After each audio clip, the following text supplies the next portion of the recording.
Hello lovely people, welcome to another edition of Book Chat, the regular but not monthly roundup of what I've been reading recently. Sophie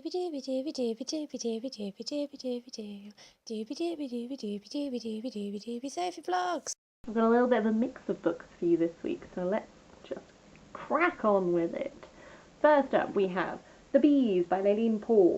I was 100% drawn to this because of the cover, and it's a gorgeous cover. This turned out to be like nothing else I have ever read, and I can see why people love it, and I can see why people would hate it. I enjoyed it personally. So this focuses on Flora 717. Essentially, our main character is a bee. There's all bees, as you might gather from the title. But it's like the life of a hive. It's all told through Flora, but there's this really interesting like social structure going on in the hive. Like things that bees face as foes, so like wasps and birds and the cold weather and stuff like this. Like it's all of these things, but heightened to a sense where like it's not quite a dystopia, but I don't really know my literary genres well enough to know what genre this comes under. But there are like with this regime that people aren't allowed to question. There's like elements of that there. Flora is a worker bee, but she sort of ends up just through plot reasons, sort of experiencing lots of different roles within the hive, and as her time continues, developments happen which sort of make her question things and question the inherent loyalty she's always had to certain things and stuff like this. Like cracks begin to grow and all of this stuff. I saw some people on Goodreads critiquing that it can be hard to, because different bees have like generic names like Flora 717, blah blah blah, it can be hard to like really get attached to characters and stuff, and I can definitely see that. I think I was just so taken with like the novelty of what I was reading and just like interested to see what was going to happen that isn't something that actually bothered me. After that we have a bit of non-fiction, and that's Her Brilliant Career, 10 Extraordinary Women of the 50s. This was really fun to read actually. There's this whole like genre, and one day I will do like a recommendations video of it, which is like accessible non-fiction books about cool women through history. So there's this whole vein. I've got like a shelf of it essentially, and like just adding to it. But the 50s is a time which I don't actually have that much knowledge of, like particularly like women in it. You know, like there are sort of pockets of history where these books tend to focus on, and the 50s isn't one that I'm actually like have found before. So this was very interesting. It has a whole range of different sort of like career types. So this focuses on 10 women, but it's also like some of these women are interweaved. So like for example, I really enjoyed the second chapter, which is The Show Must Go On, 3 trouser-wearing characters: Nancy Spain, writer and personality, Joan Werner Laurie, magazine editor, Sheila Van Damme, rally car driver and theatre manager, because these were gay women who essentially like 2 of them were together and then one of them sort of got added to the mix. And like those 3 careers in themselves are really interesting to be looking at successful women in those fields during the 50s. And then like if you add in like this really interesting relationship they have with each other, that was particularly interesting. I also really liked In the Garden with Marjorie Fish. Marjorie Fish was a gardener. And Digging for Victory, Jaquetta Hawkes, who's an archaeologist. I mean, all of these, I'll be honest with you, all of these women are so interesting, and it's all fields that are just like things I just don't know about. Like, it also looks at Rose Halebron, who was first woman judge, the Brontes of Shepherd's Bush, Muriel Box director, and Betty Box producer, A Monumental Ambition, Alison Smithson architect, and In the Kitchen with Patience Gray. So, and it has a really nice biography at the back, which is like just novel recommendations and book recommendations and stuff like that to continue the theme.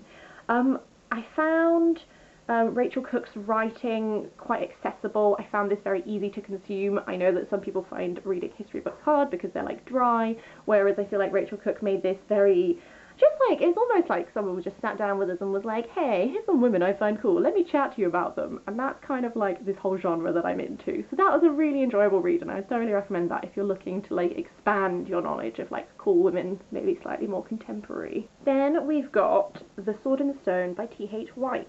I'm very overdue reading this. I'm actually prompted to read this by the fact that I read H is for Hawk by Helen Macdonald, which talks about, it's about her learning to raise a hawk. I don't think that's the right word, when you like train a hawk, that's the right word, in the wake of her father's passing. But then she also parallels what she's doing with T.H. White's experience of hawking, because he was really, really bad at it and he didn't understand why, but he just did everything wrong.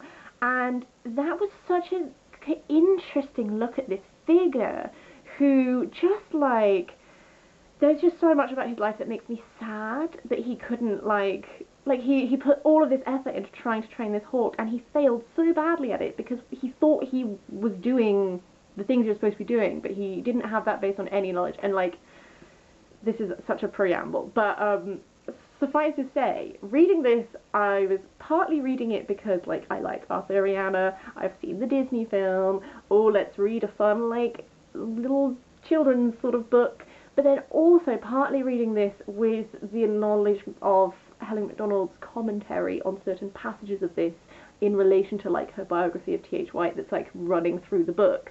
So for example, like there's a scene in this when Wart is transformed into like a peregrine or something, like some sort of falcon, and he interacts with all the other like birds of prey, and like that was very interesting. All of the whole like, this is not what you really normally focus on when you read this book, but I couldn't stop focusing on mentions of the hawk and hawk's behaviour with this knowledge in mind.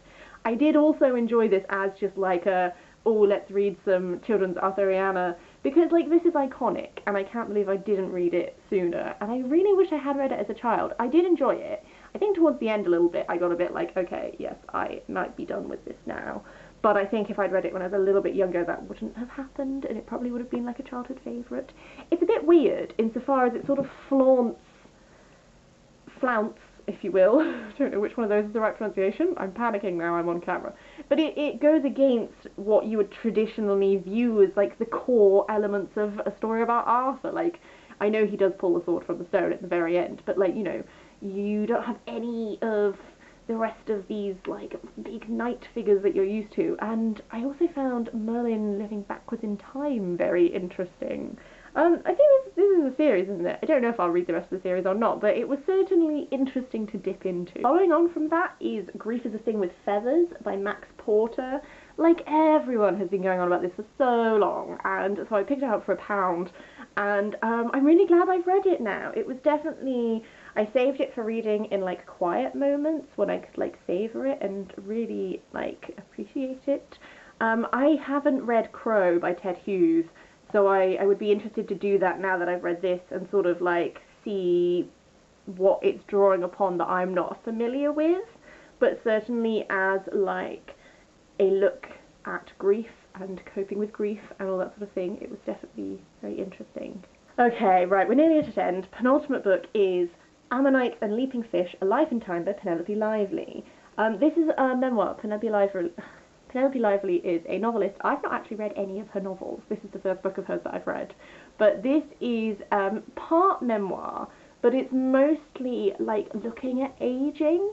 And that's why I wanted to read this, because I just think it's really important to listen to and value the stories of older women, and it's something that I just want to like consciously do more of. You know, like a woman doesn't stop having things to say just because she's gotten older, and just like also like how aging affects someone like is an interesting thing to read about. So this is sort of split into pieces, if you will. So old age, life and times, memory, reading and writing, and 6 things. So old age was interesting because it's like a look at just like aging, like what is being old like. Penelope Lively was about 80 when she wrote this. Life and Times is like looking at her life. Memory is like memories that she has, but also like the way that memory like functions. That was like a really interesting chapter, because she's sort of looking at like, what are the things that stay with you by the time you've reached 80? What is it that your brain remembers? What is it that your brain starts to forget? Like, how do these things shape you? And you know, like experiences that you can't remember still shaped who you are. You just don't know how they did that because you can't remember them. And this whole look at like memory and how memory forms and all this sort of thing, that was really interesting. Reading and writing was about, because she's an author, like reading and writing, obviously. And then Six Things was like 6 items from her house and like what they mean to her and that sort of thing. This was interesting. I enjoyed it. I don't know if I'm going to read any of her novels after this, I'm not sure. She did talk a lot about the writing process of her novels and the way, like, memory has a big thing to play in some of her novels and stuff like that, so it has, like, intrigued me. I also just really did enjoy, you know, like, I'm 25, I've got a long way to go before I get to 80, should I be lucky enough to reach that. It's interesting to think about, like, what, if your values change, if your levels, like what do you prioritize changes, just like the physicality of it, I don't know, like it was just lots of interesting topics and things to think about. And finally we're going to end on a high with the Bedlam Stacks by Natasha Pulley. I really enjoyed this. I bought this for my mum for her birthday because I have the Watchmaker of Filigree Street and really enjoyed it, and then this stumbled upon this gorgeous lovely covers. They have such gorgeous covers. This opens up, by the way, and it has this little scene. This was so much fun. I don't know why I had to elongate that quite so much. So this book is set in 1859. Our main character is Merrick. He's a botanist who was injured in like this war type thing, and his friend comes to him and is like, hey, we need to go on this mission to Peru to get these special trees which make this thing which is vital for fighting malaria. And there's like this whole context stuff, but essentially like why this is fabulous is it's because it's about these 2 guys journeying into Peru, and I really do not know a lot about Peruvian culture. This has taught me a little bit more about like religious aspects and stuff like that, and that was very interesting in and of itself. Natasha Pulley does this thing where you start off, it's the same as the Watchmaker of Filigree Street, you start off and you're like, this is like set within our rules of reality, and then as it goes on there start to be things that defy our rules of reality slightly, and you're like, okay, reassessing. So the way that takes place in this was just very fun and interesting to see it play out. It also has a little tie-in to the Watchmaker of Filigree Street, which I didn't know that it was going to do that, but it's not huge, but it does, like, if you have read that one, there'll become a point in this one where you go, oh, okay. But mostly, I just find Natasha Pulley's writing style really engaging. I find her so easy to read. This book really gripped me because I didn't know where we were going. I didn't know what was going to happen. And because I'm not familiar with Peru or Peruvian culture or anything, there was just a lot of interesting, like, okay, what is the geography of Peru like? What is, like, the beliefs of some of the people who live there like? That whole sort of thing. So yes, really enjoyed that.